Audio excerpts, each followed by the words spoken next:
અભણ માણસોને કોઈ ફોન કરીને એમ કહે કે તમારું એટીએમ કાર્ડ બ્લોક થયું છે, આ નંબર આપો, ઓટીપી આપો, તો એ ના પાડી દે કે મને કંઈ ખબર નથી પડતી, તમે ફોન મૂકી દો, મારો છોકરો કે છોકરી આવશે ત્યારે ફોન કરજો. અને આ જ પ્રકારના ફોન જો આપને આવે તો આપણે ગુજરાતી મૂકીને હિન્દીમાં કરી દઈએ ચાલુ કે કહા સે બાત કર રહે હો, ક્યાં ચાહીએ, કોણ સા કાર્ડ બ્લોક હોને વાલા હૈ. અમને કેટલાક એમ કહેતા હોય કે અમારો ફોન હેક થઈ ગયો છે. આ લોકો ફોન હેક નથી કરતા, આ લોકો એટલા બધા હોશિયાર નથી, પણ આ લોકો સ્કિલ માસ્ટર છે, કે આવડતવાળા છે. એમનામાં વાત કરવાની કળા છે. તમે આનો એક વખત ફોન ઉપાડો એટલે એની મરજી વિરુદ્ધ તમે એનો ફોન કટ ન કરી શકો. તમે એક પછી એક વાત કરતા જાય તમારી સાથે ફ્રોડ કરે. સાયબર ક્રાઇમ થવાનું પાછળના 3 કારણો છે. કોઈ પણ વસ્તુનો તમને ડર બતાવે કે આવું નહીં કરો તમારી સાથે આવું થશે. પછી બીજી આપણી આળસના લીધે કેટલાક પ્રકારના ફ્રોડ થાય. બેંકમાંથી ફોન કરવું એમ કહે આપણે બગસરામાં તો બેંક કેટલી નજીક હોય, પણ તોય આપણે આપણી આળસના લીધે એને આપણી માહિતી આપીએ. અને મેક્સિમમ જે ફ્રોડ થાય છે એ લાલચમાં થાય છે. હજી લોકોને ખબર નથી કે લોટરી પહેલાં આવતી, હવે નથી આવતી, રૂપિયા નથી લાગતા. ઓલે એમેઝોનમાં 50%નો સેલ છે એવા મેસેજ આવતા છે, ફ્લિપકાર્ટમાં 75%નો સેલ છે એવા મેસેજ આવતા છે. હા કે ના? તો એવું કંઈ હોતું નથી. એમ તમારી પાસે જ્યારે અરજદાર ફરિયાદી આવે તો અમને એમ કહે કે સાહેબ મેં કાંઈ નથી કર્યું તો મારા ખાતામાંથી 25,000 રૂપિયા ઉપડી ગયા. તો સાયબર ક્રાઇમમાં એટલી વસ્તુ યાદ રાખજો, તો તમે કાંઈ ન કરો તો તમારી કાંઈ ન થાય. અમે જ્યારે એનો ફોન ચેક કરીએ ત્યારે એમાં ક્યાંક ને ક્યાંક લિંક આવી હોય અથવા એણે ભૂલમાંથી કોઈ એપ્લિકેશન ડાઉનલોડ કરી લીધી હોય, પછી એને ખ્યાલ ન રહે અને એની સાથે આર્થિક નુકસાન થાય. સાયબર ક્રાઇમની વાતમાં કોઈ ગંભીર પ્રકાર હોય તો એ છે સેક્સટોર્શન. કદાચ આ બધાને ખ્યાલ હશે કે ભાઈ છોકરીના નામે રિક્વેસ્ટ આવે, ફેસબુકમાં હાય હેલો થાય, ક્યાંથી વાત કરો, શું કરો છો, પછી વિડીયો કોલ કરે. આવું સાંભળેલું છે? કેટલાય આવું સાંભળેલું છે કે હા છે આવું થાય છે.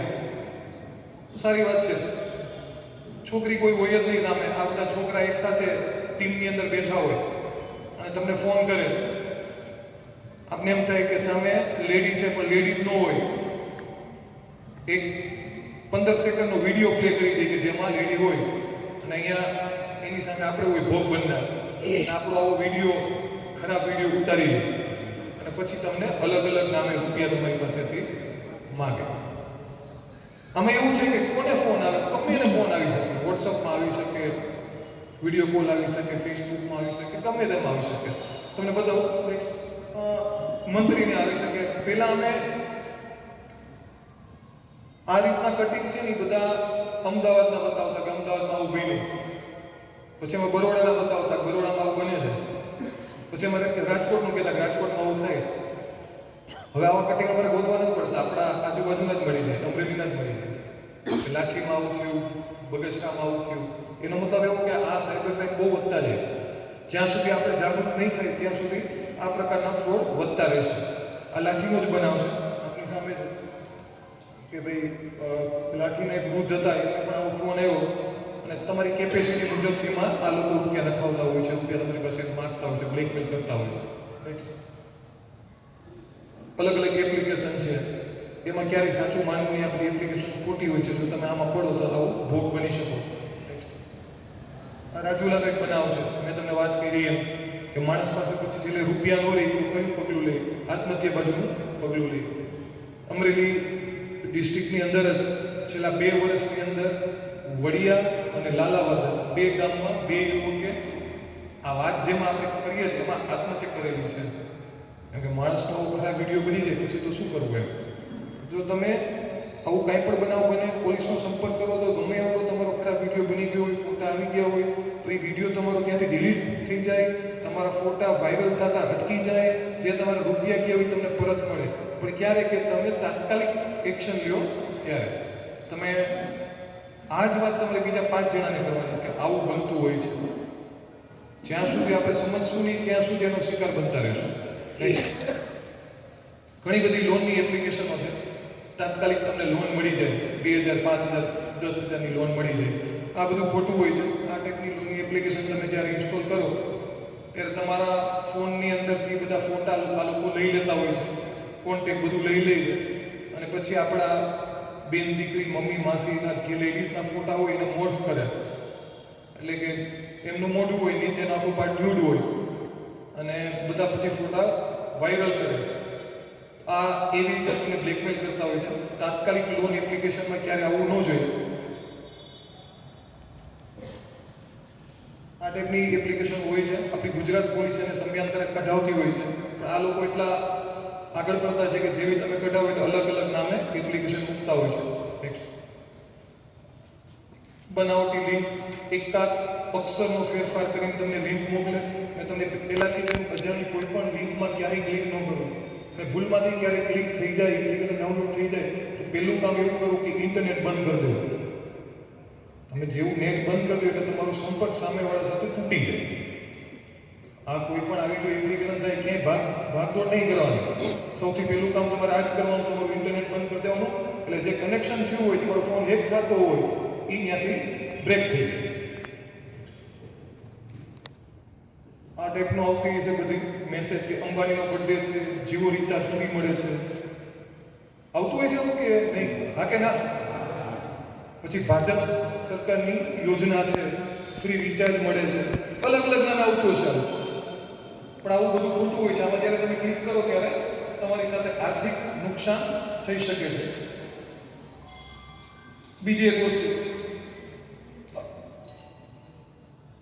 આજના ટાઈમમાં આપણી પાસે મોબાઈલ છે, તો મોબાઈલ એવી વસ્તુ છે કે તમે જે વિચારો ને એ તમને પીરશે. મતલબ કે તમારે કદાચ ઘડિયાળ લેવી હોય અને તમે એમેઝોનની અંદર જે ઘડિયાળ સર્ચ કરો, તો જ્યારે ફેસબુક અથવા ઇન્સ્ટાગ્રામ ખોલો તો ઘડિયાળની એડ આવે. આવું થાય કોઈને? થાય છે કોઈને? પછી જ્યારે બૂટ લેવા હોય તો બૂટ આપણે જોઈએ એમેઝોનમાં, તો ફ્લિપકાર્ટની અંદર બૂટની એડ આવે. એમેઝોનમાં જે બૂટ આપણે 1500ના જોયા હોય, એ જ બૂટ આમાં 500 રૂપિયાના હોય. એટલે આપણે એમ થાય કે આ સસ્તું છે. ત્યાં ક્લિક કરો એટલે એમેઝોન જેવું જ પેજ ખુલે. એમેઝોન ન ખુલે, એમેઝોન જેવું પેજ ખુલે.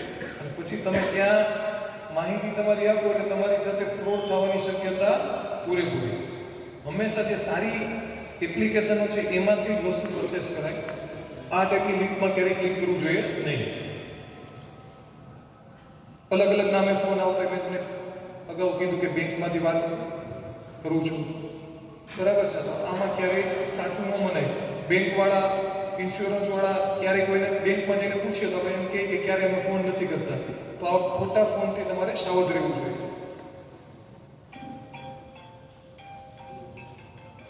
આ નામે ફ્રોડ થાય છે. તમારું કાર્ડ બ્લોક થયું છે, તમને ટેક્સ લાગશે એક્સ્ટ્રા, એ નામે થતા હોય છે. સૌથી ખરાબ કોઈ પ્રકારનું ફ્રોડ હોય તો એને અમે કહેતા હોય એપીકે ફ્રોડ. તમને બધાને ખ્યાલ હશે વચ્ચે ઓલી આરટીઓ વાળી એપ્લિકેશન આવતી. આરટીઓ વાળી એપ્લિકેશન તમારા ફોનમાં આવે તો તમારો આખો ફોન હેક થઈ જાય છે. કોઈને ખબર આવી આરટીઓ વાળી આવતી? આપણે ત્યાં અમરેલીમાં સીસીટીવી કમાન્ડ કંટ્રોલ છે. ત્યાંથી તમને બધાને દંડ આપે જો તમે ટ્રાફિકના નિયમોનું ઉલ્લંઘન કરો તો. એટલે આપણા પોલીસવાળા ત્યાંથી ફોન કરે કે ભાઈ ધનસુખભાઈ વાત કરો, તો કે હા, તો કે તમારું બાઇક છે આ 18, અમે નંબરે આપીએ જે 18 જે 5635, તો કે હા, તમે આટલા વાગે અહીંથી નીકળ્યા હતા, મોબાઈલમાં વાત કરતા હતા, 500 રૂપિયાનો દંડ છે, તમારે ભરી જવાનું છે, આવો અમે ફોન કર્યો. આ લોકો શું કરે? આ લોકો કાંઈ નહીં, તમને એપ્લિકેશન સીધી નાખી દે આરટીઓના નામ. એટલે આપને એમ થાય કે આ સાચી એપ્લિકેશન છે.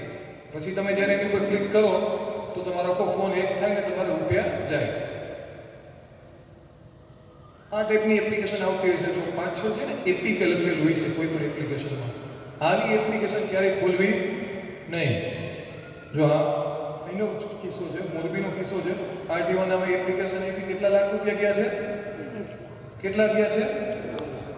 24 લાખ રૂપિયા. આરટીઓના નામે એપ્લિકેશન મોકલી કેટલા ગયા છે? 10 લાખ રૂપિયા. આપણે એમ લાગે કે આપણે થોડા વિશ્વાસ કરીએ આમાં, પણ નહીં. જ્યારે આવું આવે ત્યારે એવું થાય કે આપણા સગાવાલાનો કોઈનો ફોન હેક થયો હોય અને સગાવાલામાંથી તમને એપ્લિકેશન આવે એટલે આપણે એમ થાય કે આપણા સગાવાલાએ મોકલી તો સાચું હોય છે. એટલે એ વિશ્વાસ ઉપર તમે એને